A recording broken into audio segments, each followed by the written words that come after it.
ndabashuhuje n'ibisanzwe ni Ndayisenga Faustin. Iyi ni YouTube channel Quote of the Day NF, umuyoboro unyuzweho ibitekerezo bitugarura akanyabugabo, bitumotiva, bidutera imbaraga mu byo dukora byose, aho tuba turi, abo tubana nabo, ibyo dutekereza byose bigatuma bigenda neza.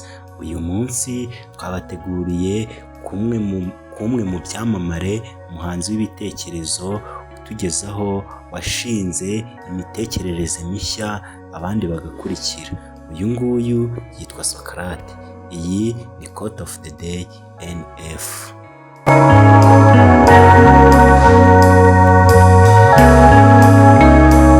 Turaza rero kubagezaho bimwe mu bigwi incamake n'amateka y'uwo bita Socrate, namwe mu magambo yavuze y'ubwenge yaduhindurira ubuzima.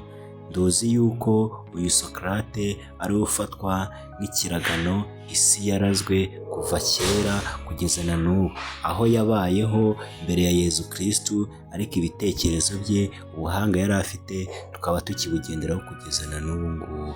Mbahaye ikaze. Socrate ni umwe mu bantu bake umuntu yavuga ko yagize uruhare runini ruremereye mu iterambere n'umuco by'ubwenge ku isi.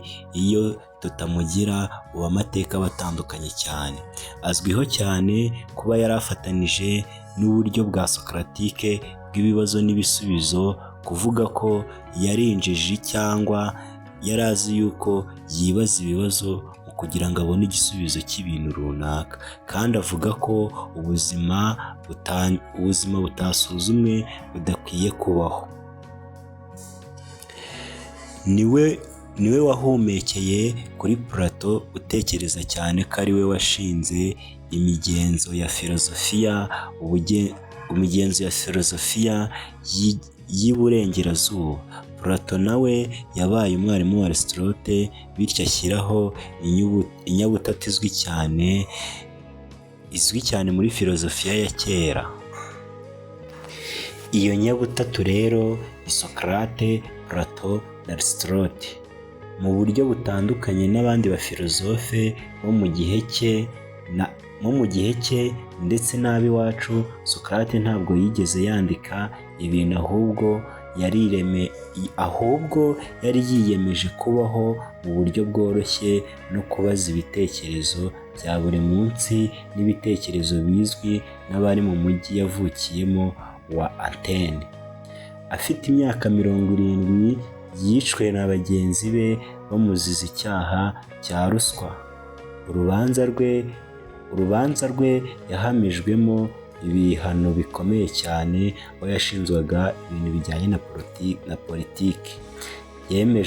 Rwemeje ko abahanga mu by'amateka ndetse n'abahanga mu bya kera bafatwa nk'uko ibitekerezo bye n'uburyo byakoreshwaga byabashaga kumva n'abanyabwenge gusa. Iyi ngingo itanga incamake ya Socrate, uwo yari we, icyo yatekerezaga n'uburyo yakekaga, ni amateka ya filozofiya.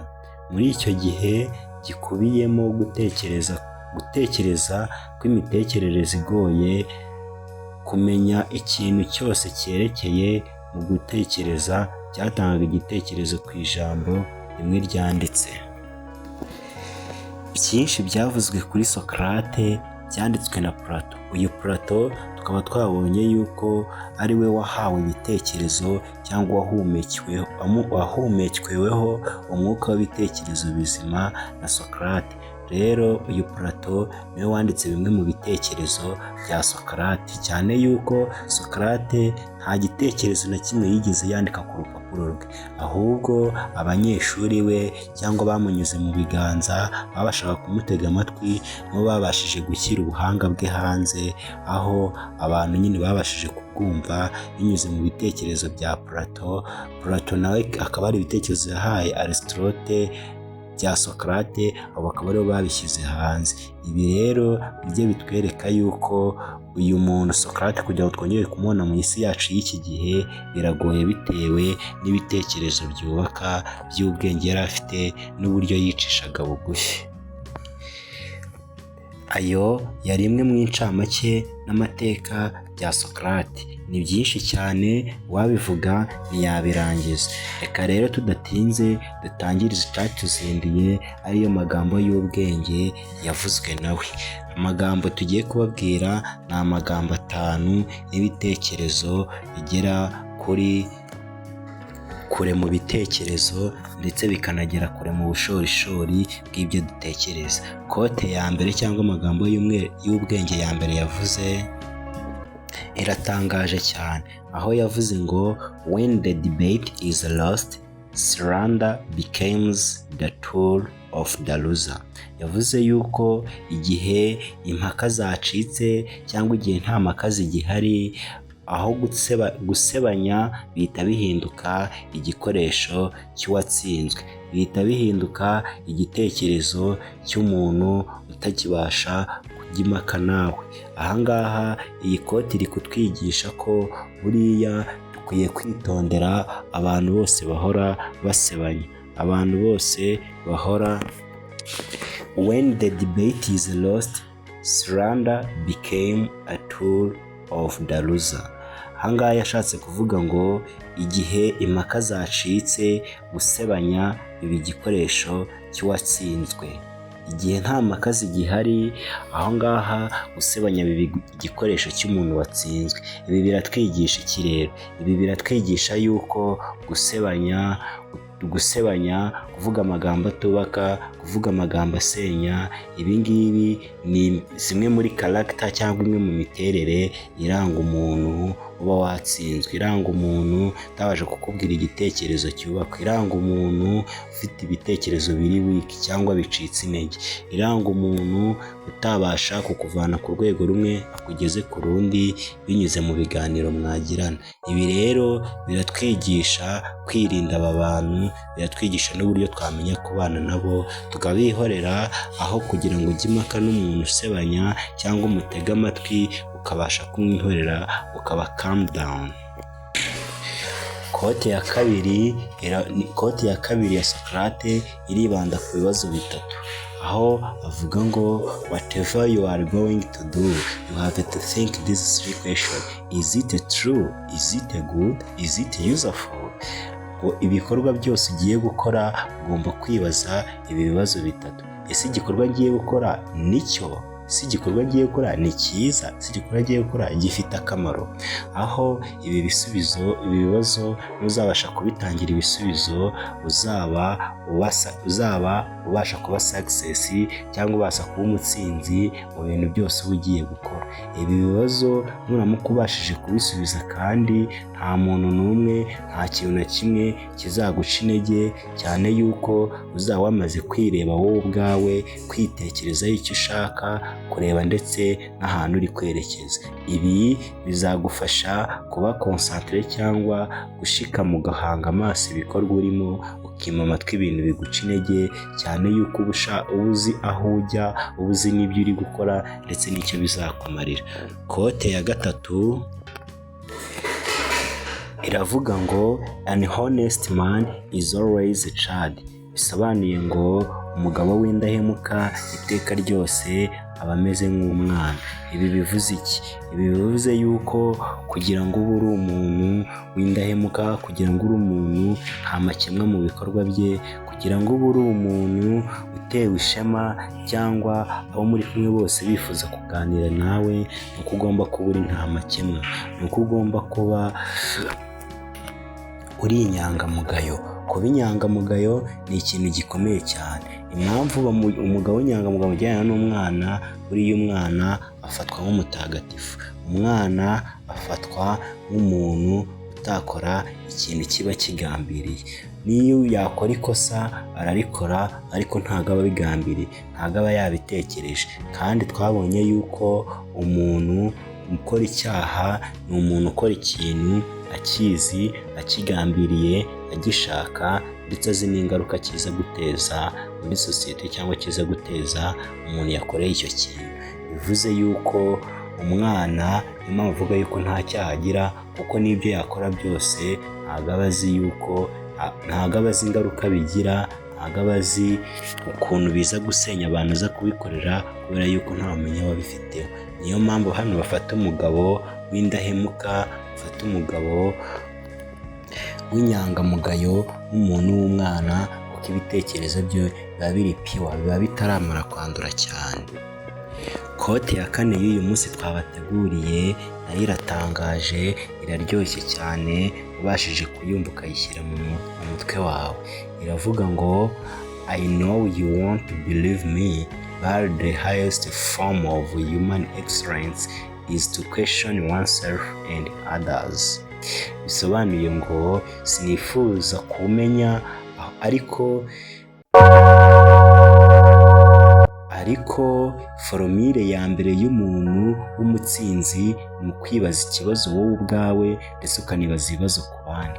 Foromire ya mbere y'umuntu w'umutsinzi ni ukwibaza ibibazo ndetse akanabyibaza ku bandi. Ibi ngibi nubasha kuba ubifite muri wowe, uzabasha kuba umuntu ukomeye, aho mbere yo kugira ikintu cyose ukora uzabanza ukibaza kuri iki kintu: ese ibi bintu bimfitiye akamaro? Ese ibi bintu bizamarira iki? Ese ibi bintu bisabwa iki kugira ngo nzabikore? wamara kwisuzuma wowe ubwawe ikintu ibyo bintu bizakumarira n'ubushobozi ufite mu kugira ngo ubikore, ugahita unatekereza ku bandi. Ese ibi bintu nimbikora bagenzi banjye bazobyungukiramo gute? Ese bizabafasha? Ese hari icyo bizabamarira? Ese hari ukuntu bizabahindura? Ibi bibazo nubasha kubisubiza, nubasha kwibaza ibibazo ku giti cyawe, ukanabyibaza muri sosiyete y'ahantu utuye, ukabasha kubisubiza, nta kabuza ibintu uzaba ugiye gukora byose uzaba excellent. Aribyo yatubwiye ngo the highest form of human excellence is to question oneself and others. Ibi ngibi rero ni nkayo foromire twakoresha mu buzima, mu byo twaba turi gukora byose, mu byo dutekereza byose, aho turi hose, ibyo turimo byose. Iki kintu cyagira icyo kitumarira mu buzima, kubera yuko ubashije kubikurikiza waba excellent mu byo urimo byose. Kote ya gatanu ari nayo ya nyuma irasobanura ngo let he who would move the world first move himself. Let he who would move the world first move himself. Ibi ngibi nabyo biratangaje cyane. Urebye ibisobanuro Socrates yabihaye, yashatse kuvuga ngo reka wa wundi ushaka gutwara isi ibanze mutware we ubwe.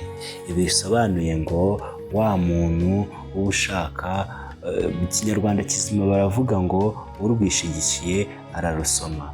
Wa wundi baba babwiye ikintu runaka akanga kugikurikiza, baba bahaye inama akanga kuzumva, ahubwo akakwereka ukuntu ibitekerezo bye birenze, akakwereka ukuntu ibitekerezo bye bigiye kudomina uyu muntu. Numugira inama akakunanira, uzamureke asafaringe wenyine, uzamureke yumve ku ngaruka zo kudakurikiza inama nzima umugiriye. Ibi ngibi nibyo yavuze ngo let he who would move world first move himself. Wowe ubasha kugira initiative, waza gufata ibyemezo ugakora ikintu runaka, ni wowe wa mbere uzabasha kwirengera ingaruka zabyo wenyine, kubera yuko nta muntu umwe uzaba uri kumwe nawe mu gihe uzaba uri gusafaringa, mu gihe uzaba uri guhura n'ingaruka z'ibintu wakoze. Maybe izo ngaruka zishobora kuba nziza, zishobora kuba mbi, ariko kugira ngo ibi byose tubyirinde tugomba kubanza kwibaza bya bibazo: is it true? Is it good? Is it useful? Ibyo nitubasha kubibona bizadufasha cyane, bidufashe kuba abo dushaka kubaho. Aha rero niho nsoreje iki kiganiro cy'uyu munsi. Iki kiganiro mbashimira yuko mwagikurikiranye mukaba mugeze kuri uyu musozo. Umuntu wese wagize amahitamo yo kugikorera akagera kuri uyu musozo namwita umunyabwenge, kuko utari umunyabwenge ntabwo wabasha kugera kuri uyu musozo. Aha rero niho dusubikiye. Iki kikaba aricyo kiganiro cya mbere twakoze kuri Socrates. Hakazaza ibiganiro byinshi cyane bimuvugaho cyane yuko